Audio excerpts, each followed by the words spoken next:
Okay, welcome everyone Okay. to our Posh podcast, and we're here with Marcella. Hello. And Whitley. Hi. And Spider. Hello.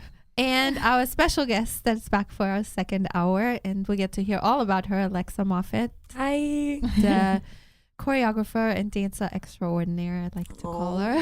Yes. So tell us how you got started in dance and how did you grow up? Like, tell us a little bit. Okay. So this is a very interesting Getting story, comfortable. actually. I know. Let me sit back for that. Yeah. Okay. If I bore you, just tell me. Oh, But no. Basically, when I was 10 years old, I did every single sport you can imagine: ice skating, soccer, gymnastics, and I never fully committed to anything. So my dad, shocker, it's kind of like now, it's like all in or nothing. Yeah. But my dad worked in retail, and one of his employees was like, "Your daughter is so cute. She totally needs to dance." And so I was like, okay, fake eyelashes. Sounds like a fun idea. I'll try it. So I was thrown into a competition team directly for an audition. Where did you live? Where in is it? Minnesota. Oh, okay. Yes. And That's the dance capital anyways. yeah, no, never danced a day in my life. Like 10 years old, just like, oh, my mom bought me this really cute purple leotard that I'm going to wear. It'll be great.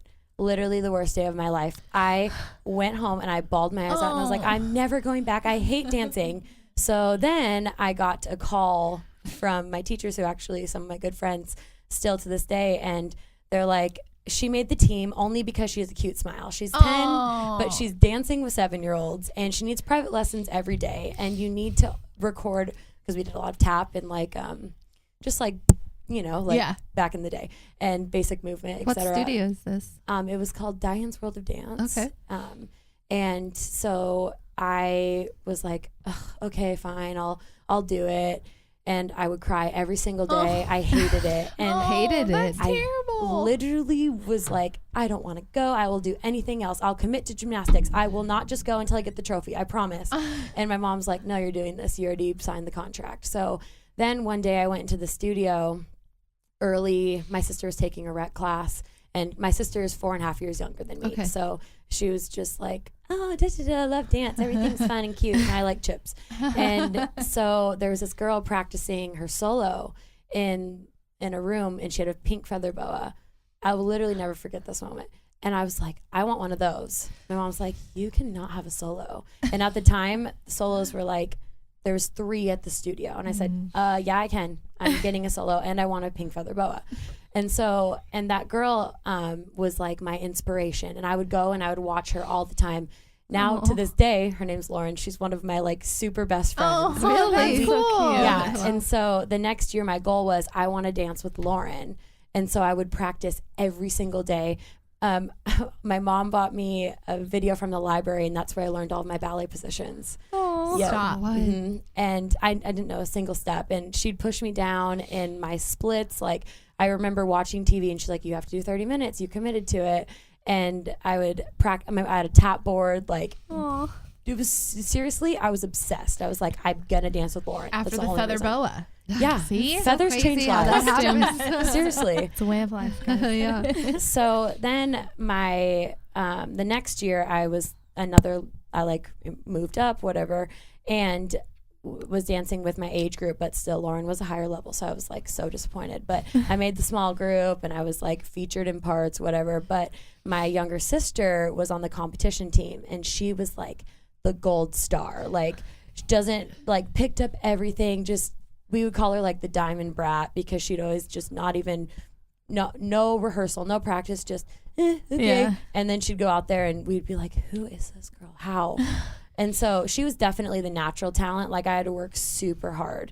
And then my teachers ended up leaving, going to open their own studio, went there. Lauren and I took over. We were the troublemakers of everything. Planned all the sleepovers, did the pranks. That was kind of how I grew up up until I was 12. And then my dad was transferred to Arizona for his job, and it was the end of the world because my I finally gosh. was dancing with Lauren, my best friend.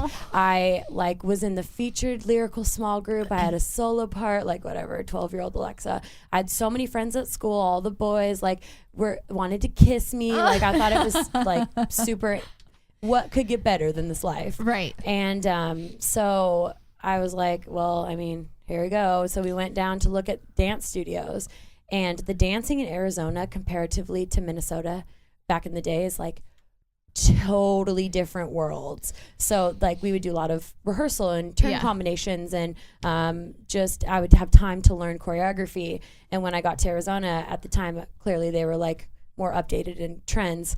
They would pick up everything like that. Quick, and I had no clue. I was like, this is the worst day of my life. I had to go to a new middle school. Basically that was the turning point of what am I going to do in my life that is going to gain my confidence back? And that's when I turned to being really invested in like learning about kids. And so At when 12? yeah, well, I was 13 then. Oh, yeah. So, but my sister, since I would always go to the dance studio early and I would watch her classes and I was like, I could do that so much better. And so I ended up, this is like so crazy. But What studio are you guys at? so I grew up dancing at Dance Connection 2. Okay. And so we would have guest choreographers, and I was the Minnesota girl that could do the scorpion and like whatever. I was a different talent, so I'd always get featured, and it was really hard for me because I wasn't as like mentally there as they all were. And so I just kind of would shut down when it would come to like guest choreography from anyone. Like we had so many great choreographers and I'm like, I don't know if I can do it. So I lost a lot of confidence. Then with school too, like my first day I ate lunch in the bathroom alone. No, why? Yeah. I hear that, I so, hear that much. so much too. I know. And you don't really understand until it happens to you and you're like, I don't know. And also when we do modified year round for schooling. So I literally was done with school in Minnesota, moved to Arizona, and started school again. Wait, Arizona does a whole year? Yeah, so it's like they get 2.5 week breaks throughout the year. So Periodically. yeah, it's I like hate that. Yeah. honestly, does anyone go to school there? I don't know because all the kids get out at like noon. I swear every day. But yeah, and so I'd never visited my middle school. I had no idea, and it was this big desert, and like I was just frightened. Yeah. And then dance wasn't comfortable for me, and That's just a hard age to Yeah. move. oh It's like yeah, detrimental. Like, I think this is why I connect to kids so well is because when I went through this, I had such a lack of confidence in every single thing that I would do that it was like very kind of like a reevaluation. So when I would watch my sister, I would always be at the dance studio early and I would just sit at the window. Finally, one of the teachers was like, do you want to come in? Because she probably thought I was critiquing her the whole time, which I was. And so then I started assisting that class. And by 14, I was like her assistant for all the choreography. So I was like, I want to do this forever. I want to own a dance studio. And at the same time, when I've always like really liked choreography, I used to convince my sister, I will buy you so-and-so Pokemon cards if you learn this dance solo for me. It's like you used to do I the started same at 15, yeah, teaching. Really? I didn't know Same. that. Oh Yeah. my gosh. Yeah. Yeah. Yeah. All our family friends had to do choreography. Oh, yeah. You had to. Same thing. With outfits Yeah. and lighting. Oh, yeah. Yep. Yeah. And even if you didn't dance, you were going to come upstairs, you're going to learn it. And we were going to perform for everybody later. Yeah. And you're going to be in the center. Yeah, I am. Punchable. See, that was different for me though. Like I never wanted to be the center of attention. I just wanted to like create. And so my sister was always like, I'm not going to learn it. I'm going to sit and eat chips on the couch. and so then as I would assist her classes, that I was finally asked to, will you sub this class for me? And I was like, I don't know if I can do that. I was like, yeah, I can do it. And so at 15, I think this was 14 and a half, I was assisting a drill team. And then at 15, I started to have my own classes in choreography. For drill team, I mean, super simple, like Right. 4, 5, 6, 7, 8-year-olds. And bless you. I was like, what I've happened? had such bad allergies all day. Oh, what was I saying? Sorry. Drill team. Drill team. Oh, Yeah. yeah. Yeah. And so that's when I started scouting talent. And I would see these 4-year-olds and I would say, you're going to be a star, which is so bizarre, but that was like really exciting for me. So one of the little girls that I had been assisting for a long time, her mom was like, she doesn't have any confidence. You're the only person that like kind of understands her and she really wants to do a dance solo. And I was like, me alone? It took me more than 20 hours to set this dance solo, prop, song, costume, like so many rehearsals. And I was like, yeah, I'm really invested in this. So the studio allowed you to do that yes. young. Mhm. Wow. And well, I asked, and they're like, of course, like go for it. There's so many kids that no one could handle Oh, it. okay. Yeah. And so Like, please, actually. and they honestly were like, this girl isn't gonna be good. She like can't do anything. And this 7-year-old, she's too, and she's never gonna go on stage and dance alone.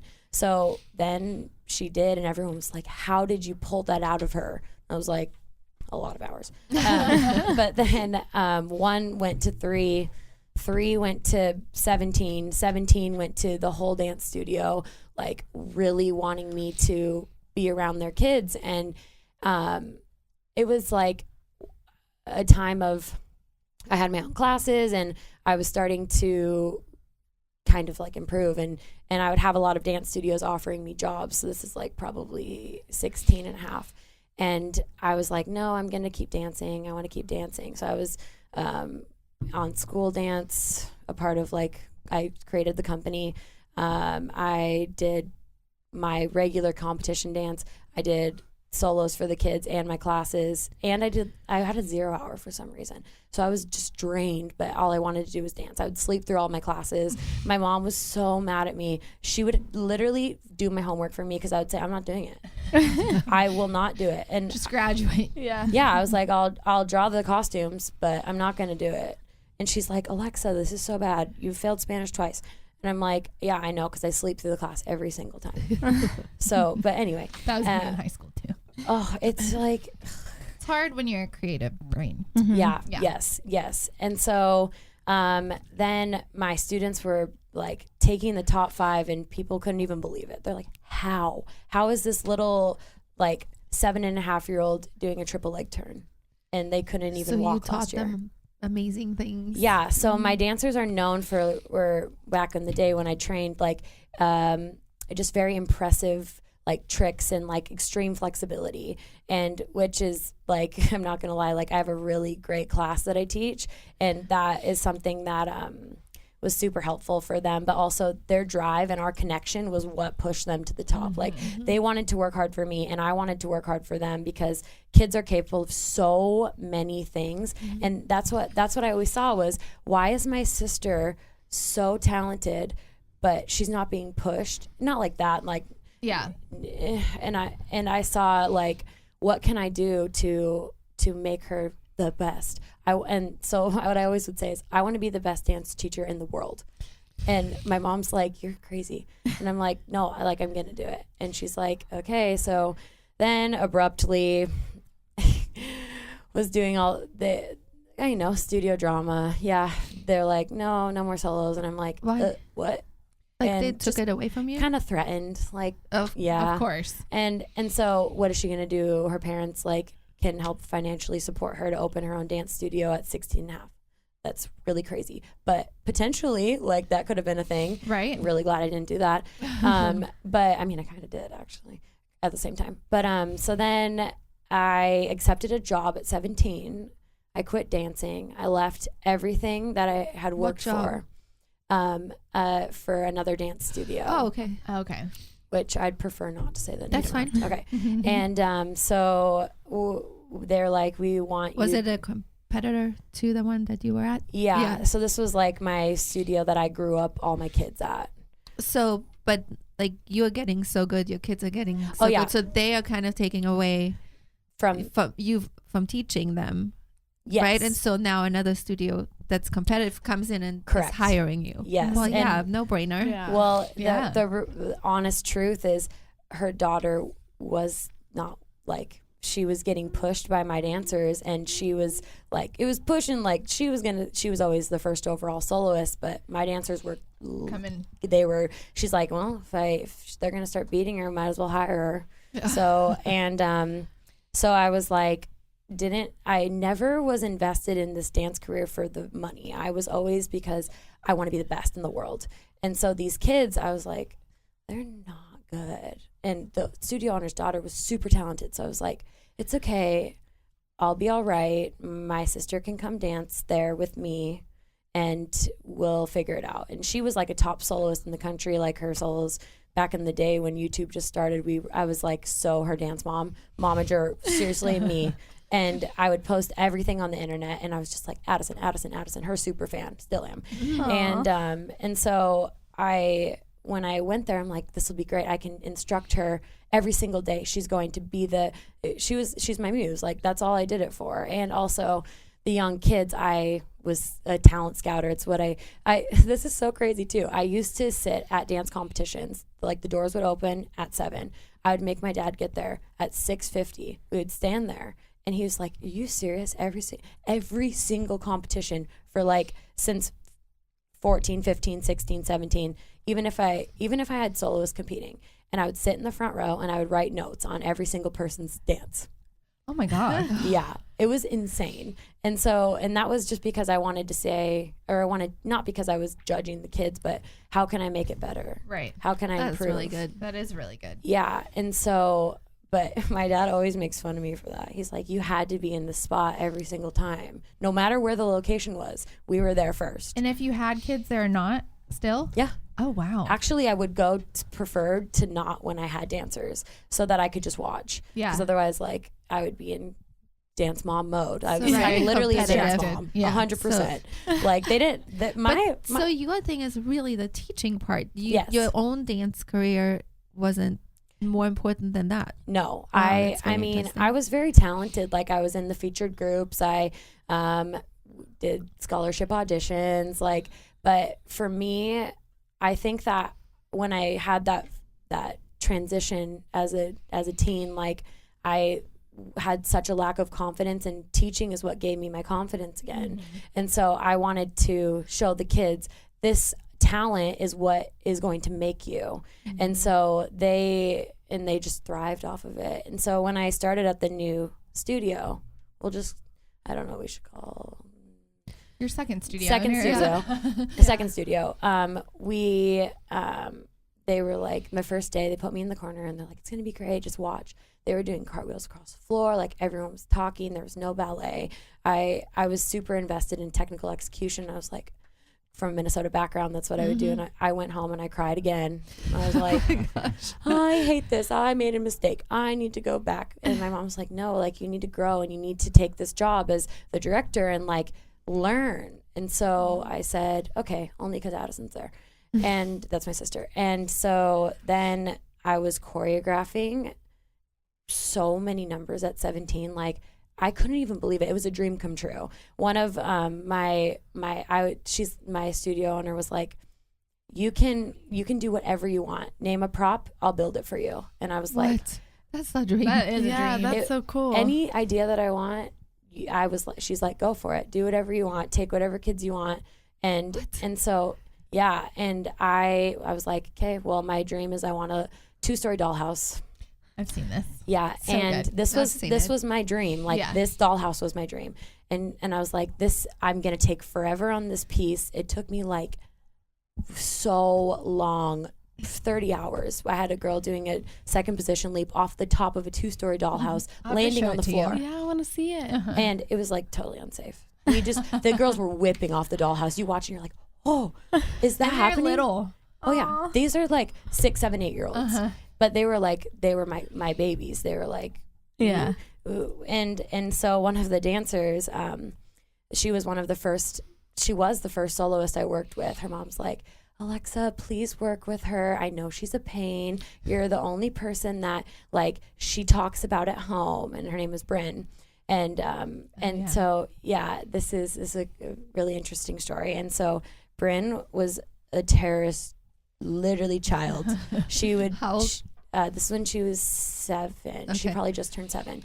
And I was like, I don't care if you're going to cry and fight me and fall on your stomach and your lay out, step out. Like, she was so dramatic. And you can ask her this too. She would do a leg turn and purposely slip on her back and cry just so she could leave. I love those kids. Oh, yeah. and I said, you're going to be the best dancer in the world. And I'm going to be the best teacher. And I'm serious. And she was like, okay, I'm going to do it. And so she went from nothing, literally nothing, couldn't even perform a dance solo, would cry, to being one of the most well-known dancers in the entire country. They came to Dallas a few times, like for Nuvo and stuff. Like, oh, yeah. When they would walk in, my kids were like, damn it, the Arizona kids are here. We're like, oh, no.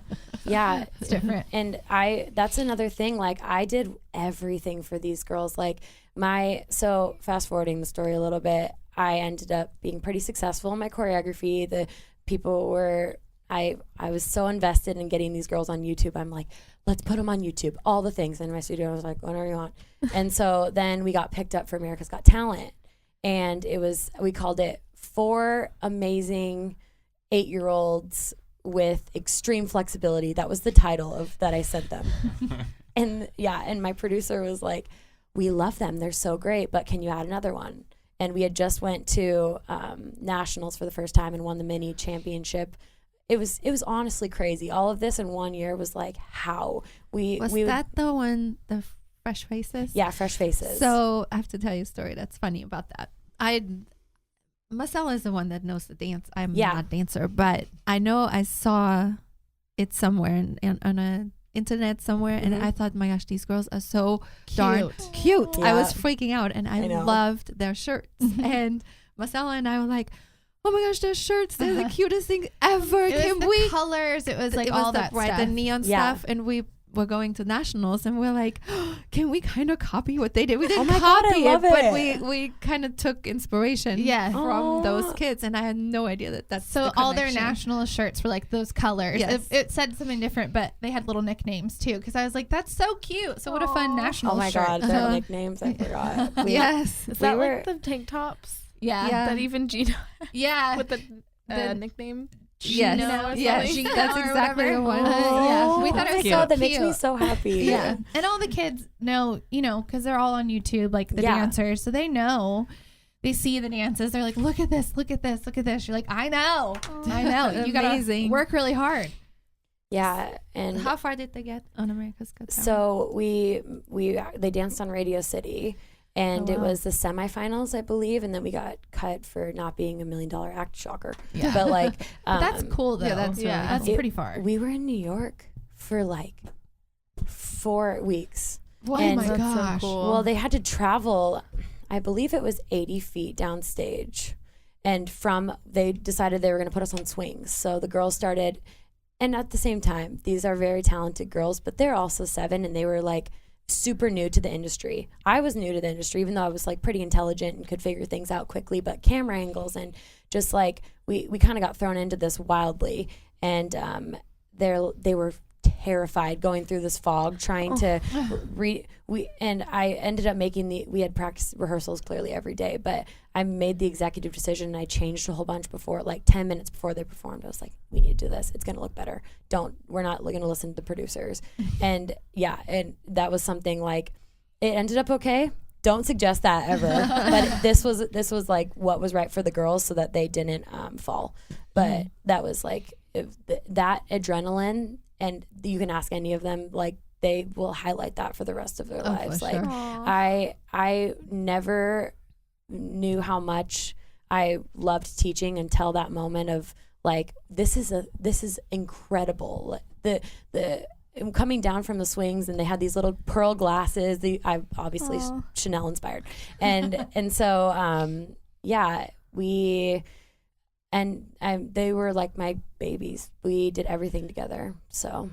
And then how did that end? Yeah, so then I ended up working. Clearly, I was pretty talented with the kids, but at 19, I took on way too much, and I was rehearsing 83 soloists a week. Oh my gosh. I was at the studio from 6 a.m.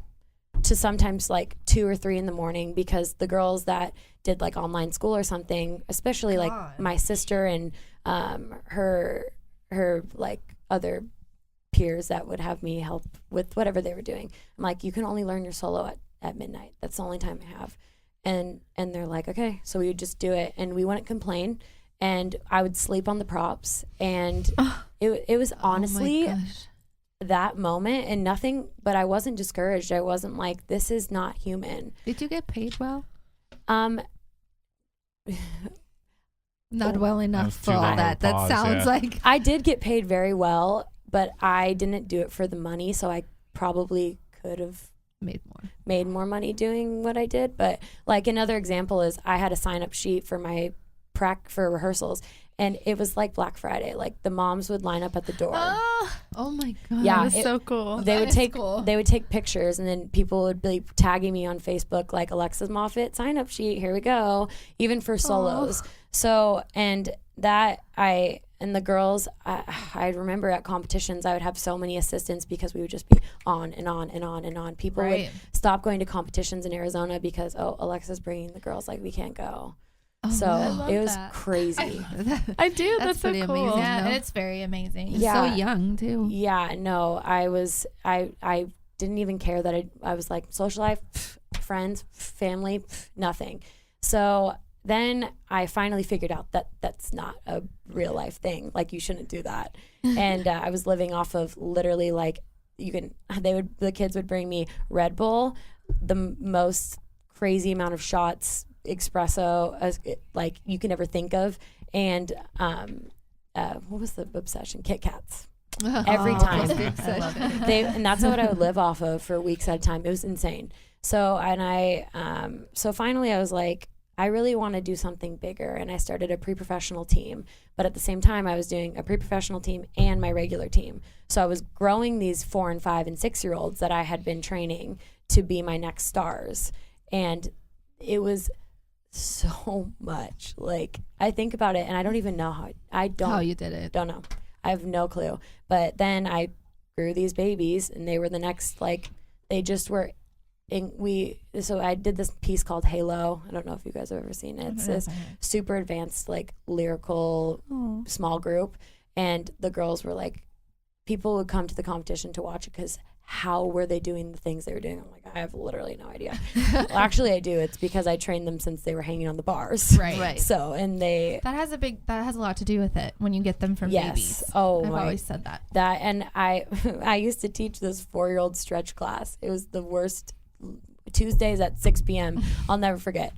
And I would not cry, that's dramatic. I would sit there every single time and say, this is going to be so hard. But then all those kids would grow up, and then I would say, I'm so glad I did that. Right. So, but then I cut down a lot of work, and people were really upset that I wasn't doing 83 solos.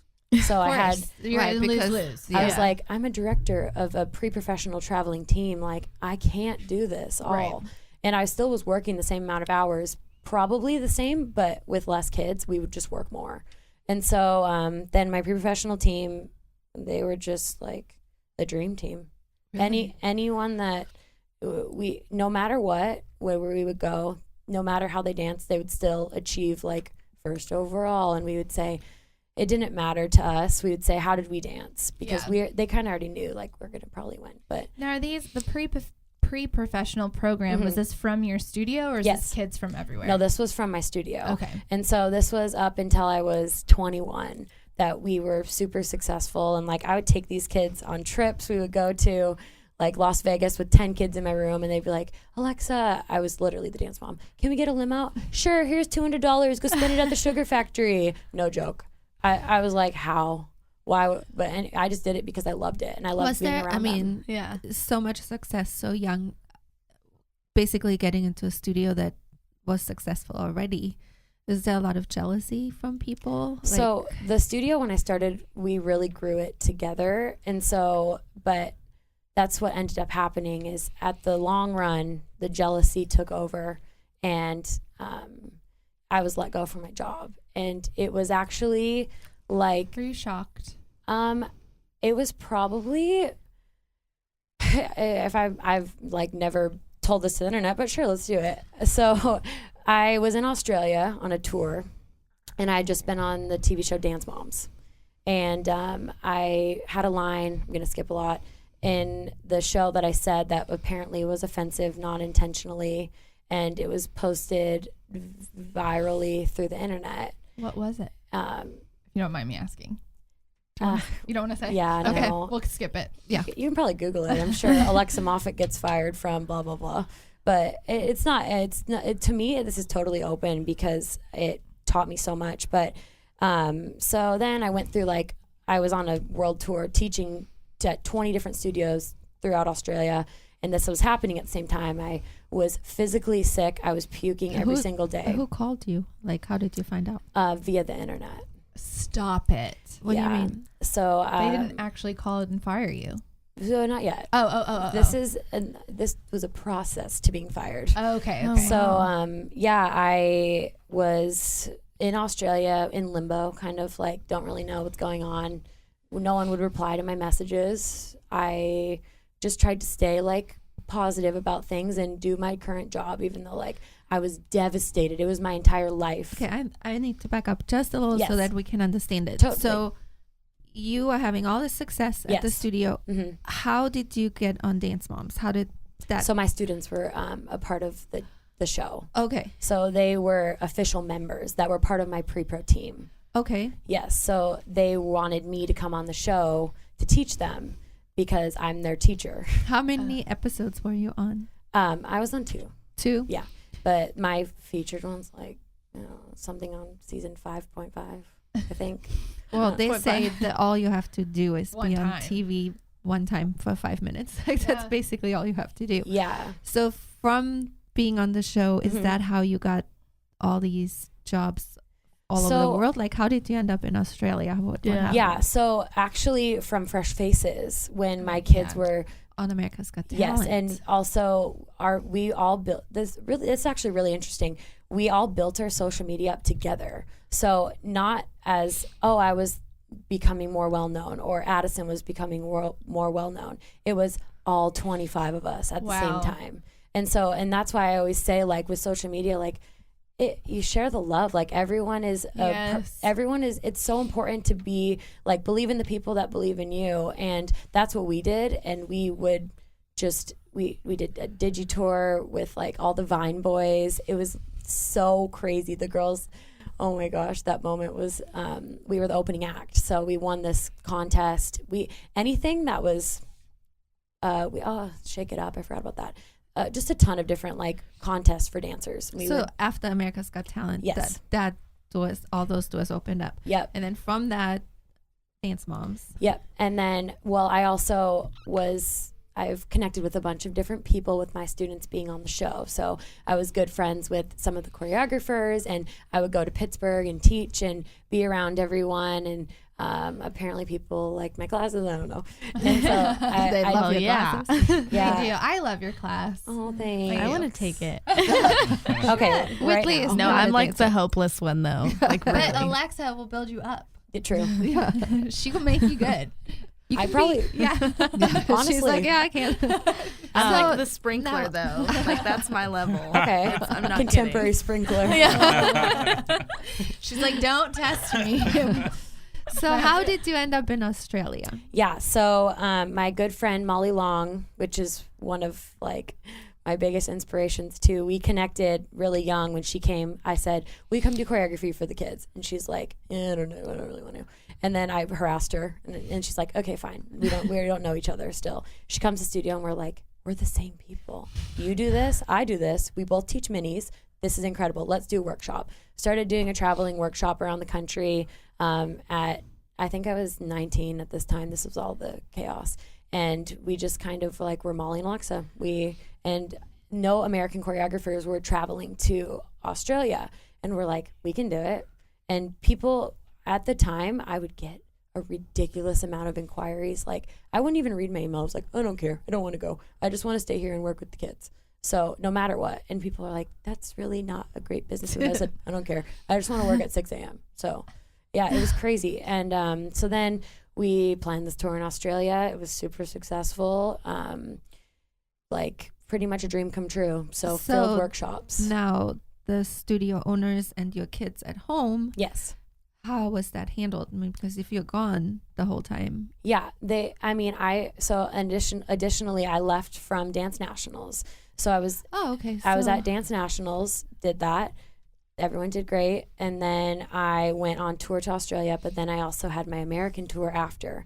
So it was kind of lined up where I was like, I'm not going to be home. What am I going to do? So I was like, I'll come home from Australia tomorrow. And my mom's like, you cannot do that. You need to finish your commitment. And so your mom's always. She is. She's the most patient, like normal dance mom. She didn't even have to be a dance mom because I was always the dance mom. So fast forward story. So now you're in Australia. Yep. You're touring. Everything is great. And when is the first sign that you know something's not right? Yeah. So that was when my episode aired for Dance Moms while I was in Australia. Okay. Day one of 22. Oh, wow. Yep. And that's when all hell broke loose. Because you said one thing. Yeah. And well, I mean, there was a lot of other like disagreements. But it's TV. Yeah. And it wasn't intentionally stated. I think it was kind of, in my opinion, just what needed to happen. Yeah. So now looking to back. like break off the relationship, and it worked. So then I came back, was trying to keep my job. I told myself, you cannot quit. You're not allowed to quit. No matter how much you hate it, no matter how miserable you are, you have to stick it out until you get fired. Go back to Australia still, because you said earlier that you were like physically ill because you knew of the stress at home. Yes. Is that why? Mm-hmm. Yeah. So you finished the 22 days. Cried when I got home. My sister also lost her passport in New Zealand. Yeah. At the same time of all this. Oh my God. And you guys come home and you go back to the studio because they have not fired you or anything. And you said, no matter what, I'm staying till they. So you walk in. So I had a meeting. What's happening? Oh, it's a meeting. Okay. Yeah. And I mean, obviously we had disagreements, talked it out. 21-year-old Alexa was like, okay, this will be fine. I can do it. And then that was on like August 1st or something, or somewhere around there. And then I went to my teaching tour, and someone called me on my birthday and was like, hey, do you want a job? And I'm like, no, I already have a job. And they're like, well, you were fired from your job. And I was like, no, I wasn't. And they're like, yeah, you were. You were fired. Someone already took it for you. And I was like, on your birthday? Yep. I know. August 6th. Won't forget it. And I was like, okay. So then messaged someone, trying to keep everything clear. Yeah. But, and I asked about it, and apparently my number was blocked. Don't know. And so then went through another week and a half and of this kind of like, what am I going to do? So I finally sent someone a message that was like, hey, I'm coming to work on Monday. I'm coming home early. And I was in Canada, and I was talking to the studio owner, who's also one of my good friends now, and she kind of was giving me advice. And I said, like, I can't quit on them. Like, I can't quit. That was the whole thing. And I went through security, and then all of a sudden my phone was blowing up. And I'm standing there looking at all this French, not knowing where I'm going. And and my mom calls me, and she's like, are you okay? And I'm like, I have no idea what you're saying. Well, I don't know what's going on. She goes, you were fired. And I was like, no, I wasn't. And she's like, yeah, you were. So checked my email, termination of independent contractor. And that was all. Yep.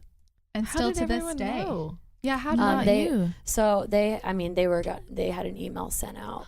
Oh. But it happened to be on the day that like my young kids danced, and they were running.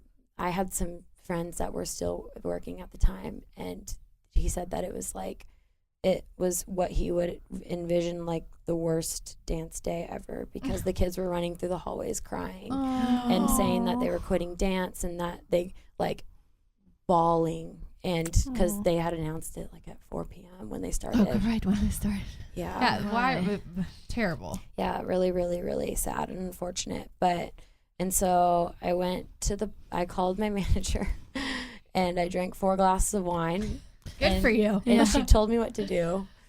And then that was it. And no one ever talked to me again. And still not. Well, then I kind of had to figure out, what am I going to do? Mm-hmm. So I was playing around with like different entertainment work, because clearly my sister and I have interesting stories. And so I'm like, I'm going to move to LA. And then I hated it. Like, I hated the fame. I didn't do it for the following. I didn't do it for like being, I genuinely wanted to be the best dance teacher, not the most famous dance teacher. She's like, hello, I keep saying what I wanted. Yeah. And I couldn't open a studio. Like, I just couldn't get myself to do it. What a lot of people have followed probably was my name getting like pretty much like slandered. Yeah. And I didn't say a word. I didn't do anything. And that was specifically because I knew it wasn't true. So I had so many rumors that are like pretty much the worst rumors you can get spread about you that were not true. And I was like, why would someone even say this? Can you share any of this, like, for the people listening that they don't like, like a lot of people listen that are not dancers. Yes. So different things that like I would buy alcohol for children. And that is absolutely nothing. Like, I'll go below the belt. Oh yeah.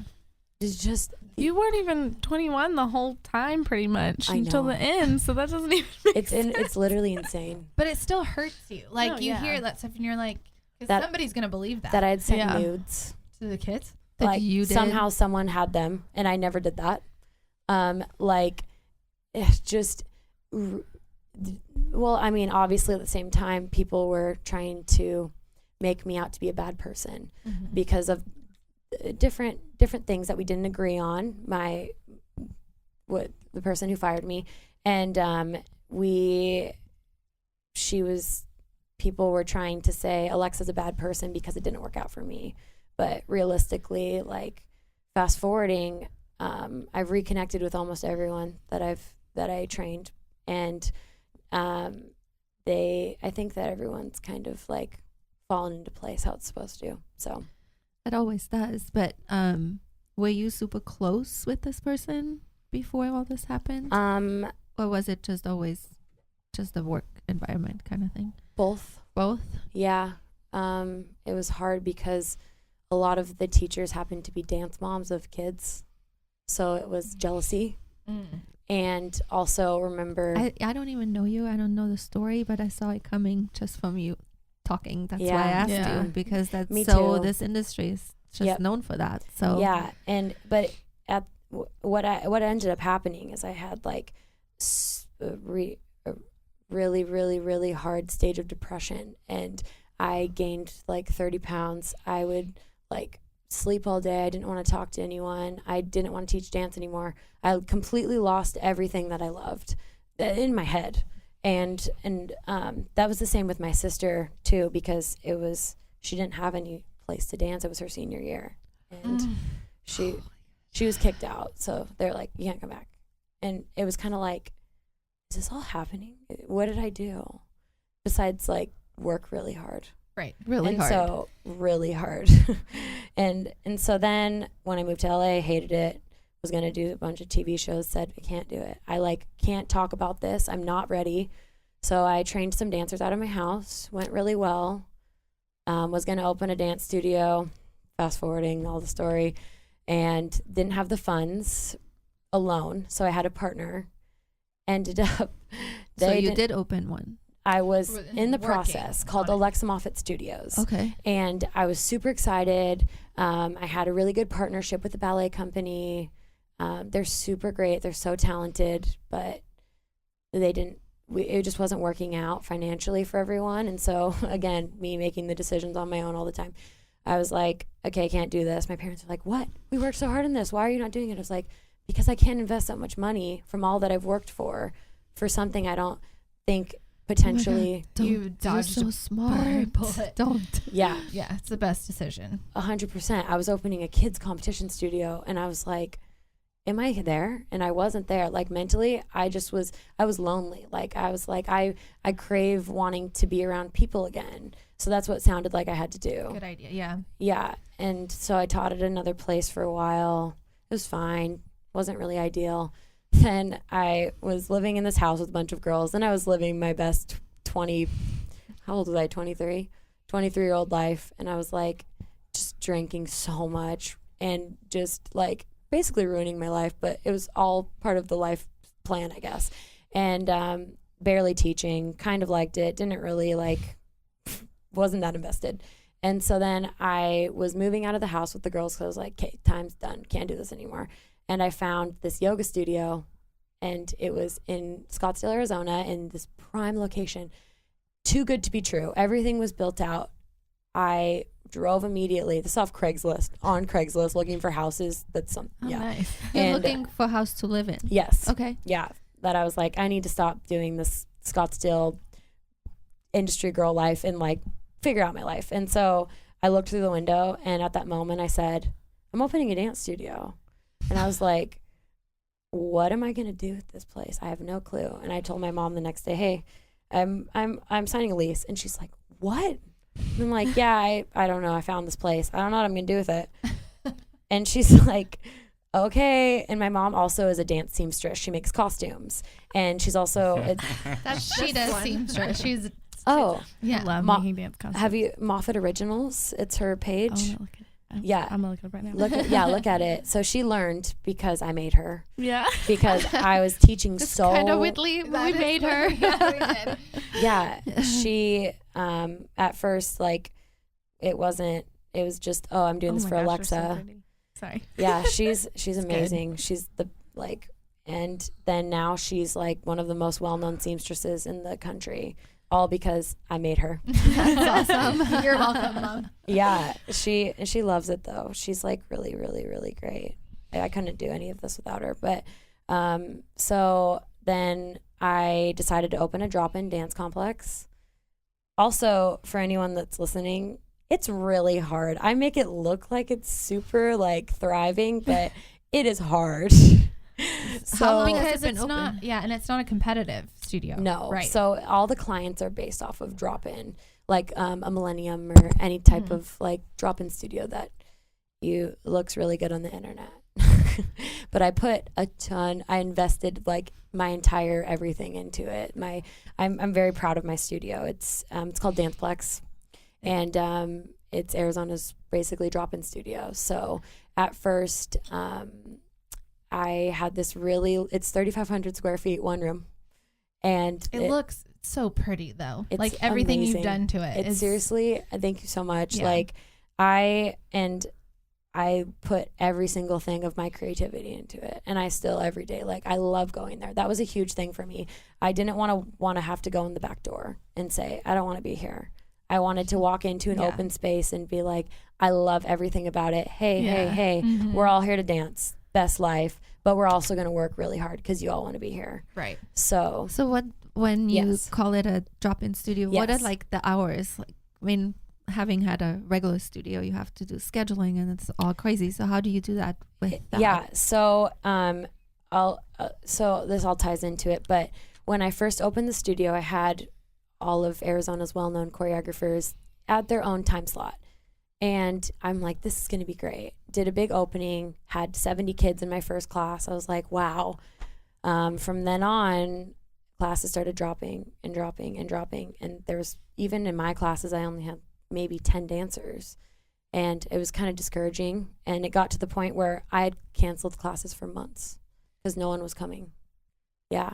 And so I was like, I had this dream to help everyone dance, and people aren't coming to dance, and I'm back here again. I'm lonely again. And so with this really large studio, yeah. And so then I persevered through, and I ended up figuring out how to mentor like aspiring choreographers, how to host classes, how to build their brand, how to be a part of this crazy dance career. And so that's what I restaffed everything. I have over 100 faculty members now. Wow. Yep. What? And the organization, to me, it's gotten very easy. It's probably not easy, but it's super easy, like concept for people. You show up and you dance. Right. So, for what I found that works best is there's different classes from different faculty pretty much every single day. So that's why it's time consuming, because life happens. And if I have a schedule from 5 p.m. till midnight, because people like to dance late. Like I loved it. Yeah. I loved dancing at 11 p.m. Yes. I felt more alive. So, and it's crazy because even in Scottsdale, Arizona, I don't know if you guys are familiar. It's Never like been there. I love it. It's the I best. love You need to go. I hear. We're planning a trip. Yes, let's do it. It's so awesome. I went to Scottsdale a few times for Lux, and I just thought it was. I love the city. Incredible. Yeah. Like my studio's in Old Town, so Okay. it's like my house, my studio, shopping, bars. Like, what else do you need? Yeah. So nothing. And so it's like a vacation every single day.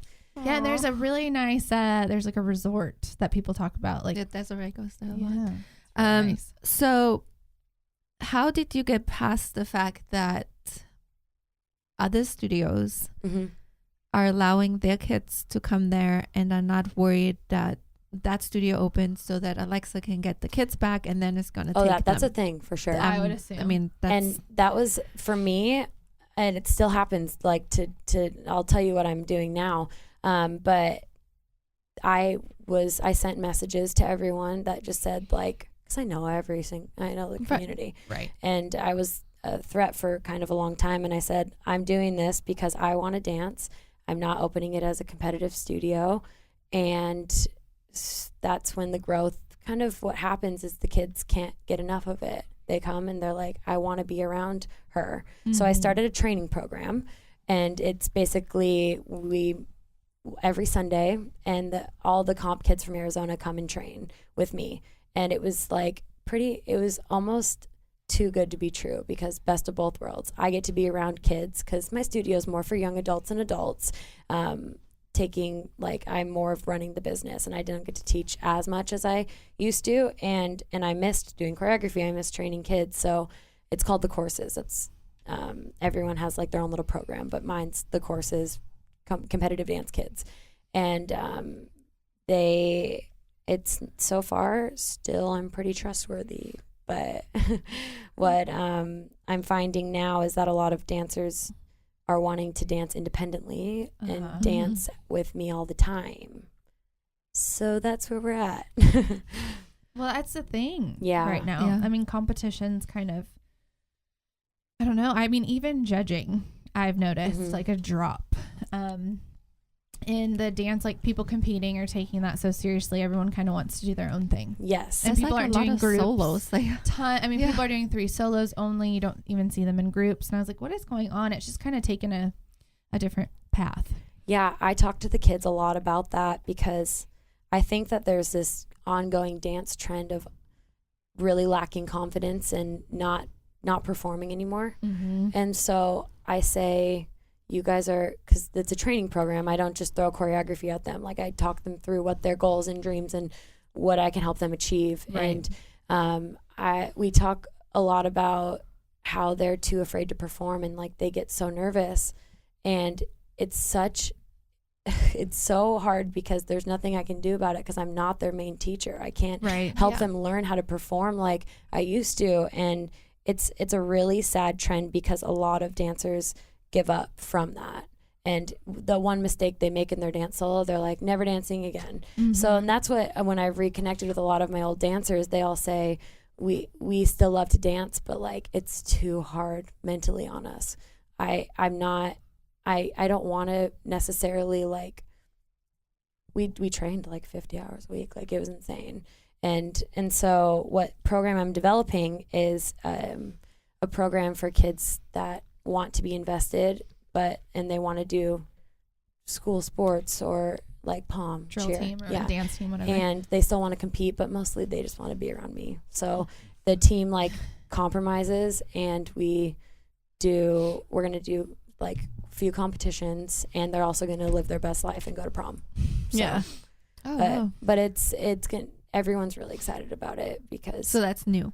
yes, I haven't even announced it. So Now, do you think people are going to kind of go, like, yes. she's going to see she was doing competitive? Because people are so nasty. Yeah. So how I presented it is that it's a plus program. So you can be from a studio, and you can be a part of the program, and you don't necessarily have to be in the competitive part. And if you want to opt out of something, it's basically a free for all because I'm a professional and I can make things happen like that.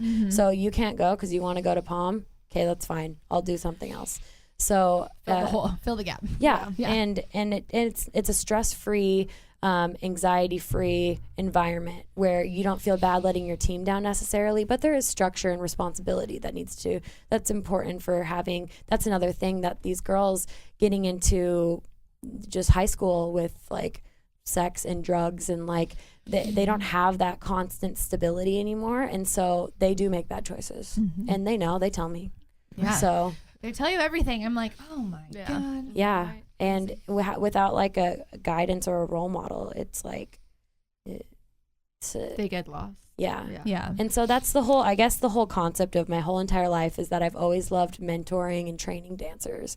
So if now you figured it out, it's like the best of both worlds. Yeah. And I refer to the period of when I was a psycho dance mom that it was when I died, because I mentally can't remember like 90% of my experiences. It's honestly so like it's hard to say out loud even.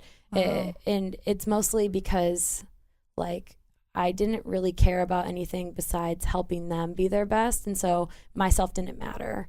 So now are you dating? Do you have time for that? Oh yeah, I do all those things. I mean, right now I think I'm being ghosted, but it's fine. Stop.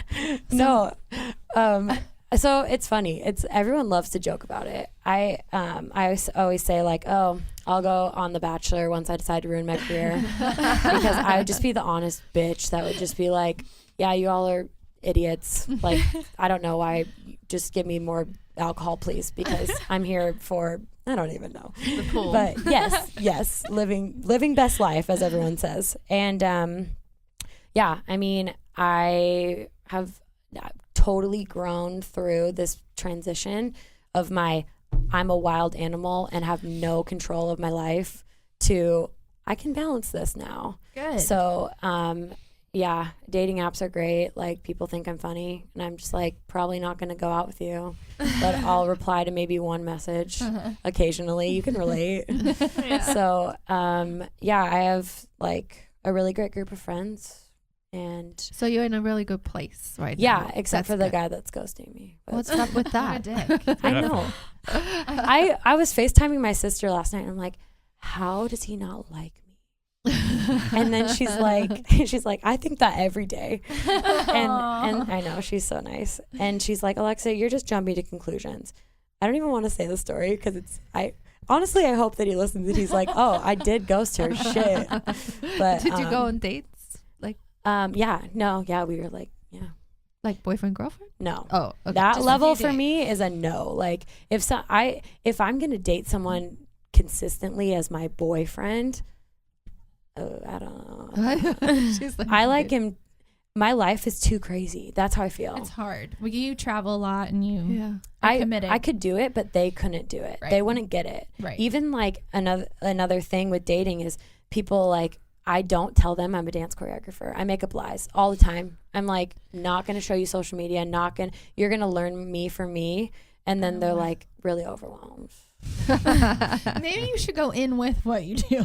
No, because then sometimes I feel like people treat me differently. Really? You know? And so like, especially in Scottsdale, like everyone is super like materialistic, and they would be like, oh, I totally want to, I don't know, just use me in a way. Yeah, I've dated a lot of guys like that. Stop. Oh my gosh. It's pretty, it's, I started this dance event called the Dance Affair. It's for choreographers to showcase. Mm-hmm. I've heard of it. Yeah, we hosted our first event on the W of the Old Town Scottsdale rooftop. And we had over 300 people. Cool. Nice. Yeah, and I couldn't believe it. I literally thought no one was going to show up. I was putting all this time and energy and I paid a ridiculous amount of money for that too. It was a free event. And I did it because I wanted someone to have that opportunity. How many choreographers? We had like 20 something. That's a lot. Everyone was super excited about it. Again, and the event was 21 and up, and we had that many people attend. That's awesome. Crazy. And it was a realization to me like, wow, you are doing good things. Even if you're not doing what you used to do, there's so many other opportunities to grow and to inspire people and to like help build their careers, even if I'm not necessarily training my own team like I used to where I started. It's just a different approach, and you have to rethink it and get used to it. I mean, it's like, I think when you do what you guys did in that amount where you put so much time and effort, I mean, because that's your life, like you said. Was her life, like you eat, even when you are not there, you're still there. Then you can't, like you say, you can't even remember times. I mean, but then you're so invested with the children that they become your own. And then when they get ripped away from you, it's just very hard. You have to re-find yourself. It is the worst part of this career, easily. I hate it. And I hate it because it can get so nasty, because I've had that here. My rumors are different-ish, not really that far off. I mean, basically I'm a stripper, whatever. And I would make girls prance around in lingerie, which is not true either. It's literally, But you are like, you don't know, like parents especially, you're like, you don't know the moments we have with the kids in the room. And I'm like, it's so special. And we're teaching them like how to be smart, classy. Like I'm mentoring them and I'm trying to teach them. And then when they are not even like, I always say, I know people's lives, like everyone has to do what's best for them. But when they're ripped away with no, like, thank you for everything, I want to give you a hug, like I'm fine with that. But the drama part of it, and I'm too sensitive. So I was like, I get beyond devastated. I'm too sensitive for it. Totally.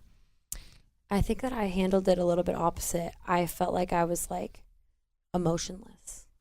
Really? And so I wouldn't react to, like, if I had a dance mom come to my bedroom once.